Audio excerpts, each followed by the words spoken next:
Hello, I'm Jamie, Hi, I'm Amy. and in this short video, we're going to be looking at some of the main questions that you ask us almost without fail every single April. And these include questions about nesting, and also we're going to be looking into the strange world of the robin and the mallard duck because they can turn up in some very strange places. But first of all, Amy, what's the main question people ask about nests in their garden? It's kind of around ID, isn't it? A lot of people this time of year do like to ask what nest they found in their gardens. They may send in pictures of their nest. We typically look at things such as the size, your materials that are found in there, or the location, just to help narrow down what nest we found. And what are the larger nests that people might see looking up from their garden? Crows do have a very large nest, which is usually quite untidy. So it's made up of things such as sticks and any materials that they find on the ground, such as rubbish. And magpies are well known, aren't they, for taking shiny things for their nests? Yes, it is. I think it's a myth just because they are known to take any sort of rubbish, so it doesn't matter if it's shiny or not. But a lot of the time, you will see some shiny things in a magpie's nest, just as they will take advantage. The whole crow family does like to take a bit of rubbish for their nest occasionally.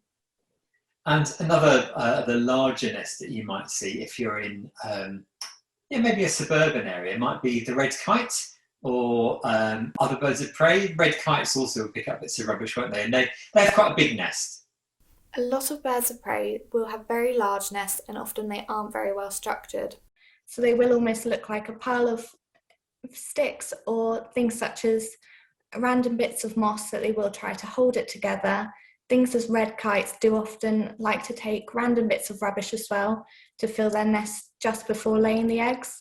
I think there's even been recordings of them stealing underwear to include in their nests. That is a bit unusual.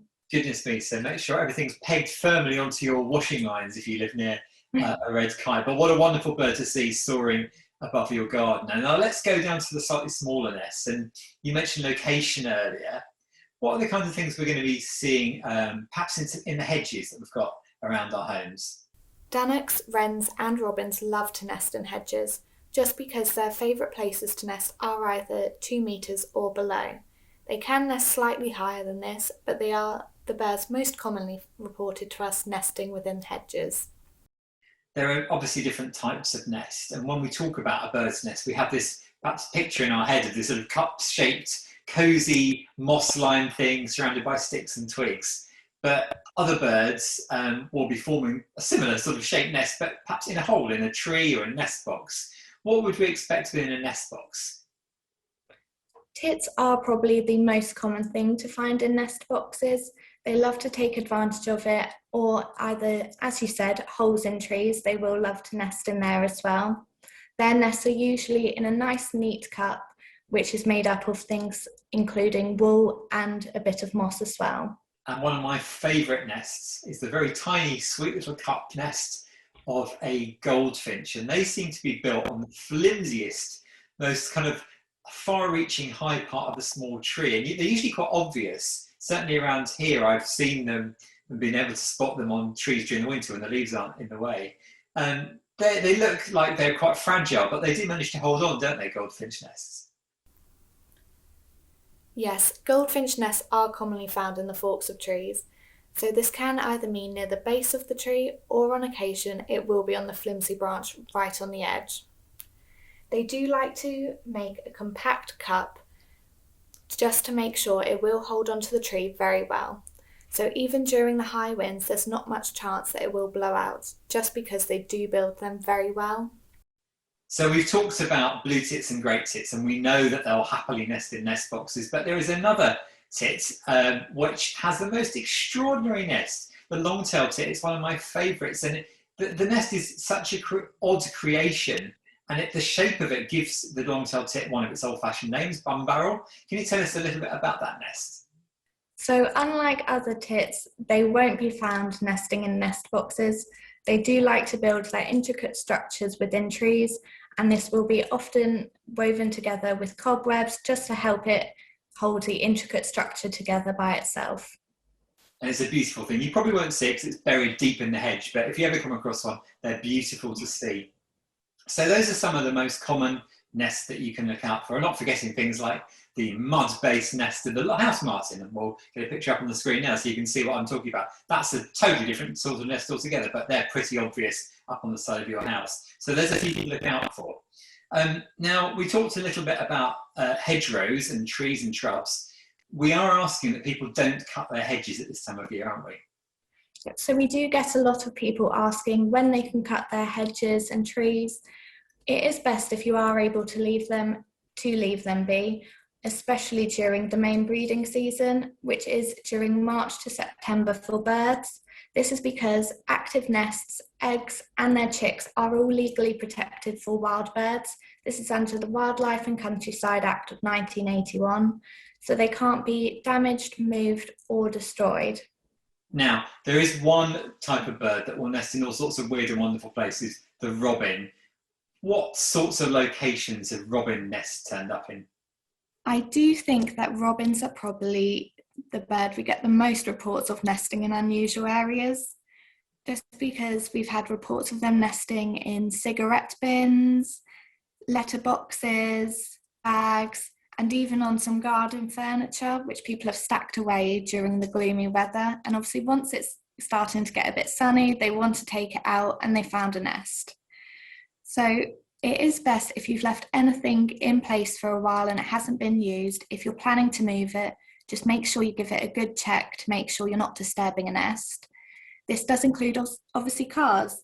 So people not using the cars, especially during lockdown, they do often nest in cars as well, typically under the car bonnet and the wheel arches. So make sure you give that a check as well. I suppose it's nice and warm and dry in there. So yeah, do check before you move your car. Could be a particular hazard as we come out of lockdown. Why do robins pick these weird places, do you think? I think it will probably be because robins are so strict on their territories that, for example, if the hedge that they normally nest in has been trimmed or it's not looking up to standard this year, they'll still want to stay in the same territory, but just look for other opportunities of where to nest, and they do take opportunities wherever they see fit.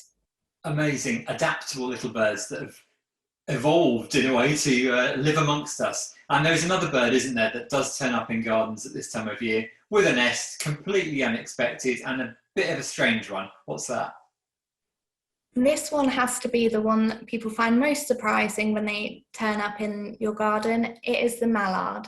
So during the breeding season, males without any responsibilities can actually become quite aggressive. So a lot of female mallards will choose to nest further away, and this is just because the large water source may cause a bit of conflict. Even if you don't have a pond, don't worry about this, because they will know where the nearest source of water is. What's the strangest place a mallard has decided to nest? We do get lots of reports about them nesting in strange places. This can include balconies, plant pots and staircases. They'll nest wherever they think they can hide their nest within some vegetation. And of course the problem arises when they try and get the ducklings out, doesn't it? Because often the female mallard, she can fly and the ducklings aren't able to, so they're desperately trying to follow her. What kind of thing can you do to help there? Within the first 24 hours after hatching, it can be as short as 10 hours, the female mallard will start to take her ducklings to the nearest source of water. If they are high up and you're worried about them jumping down from the nest, we can advise putting down a mattress, blanket, or even some hay to help cushion their fall. But the soft down of the ducklings does help cushion the fall anyway. Or leave the garden gate open, of course, if she's trapped herself in the garden and can't get the ducklings out. Yes, this does seem to be something that a lot of female mallards don't actually think through.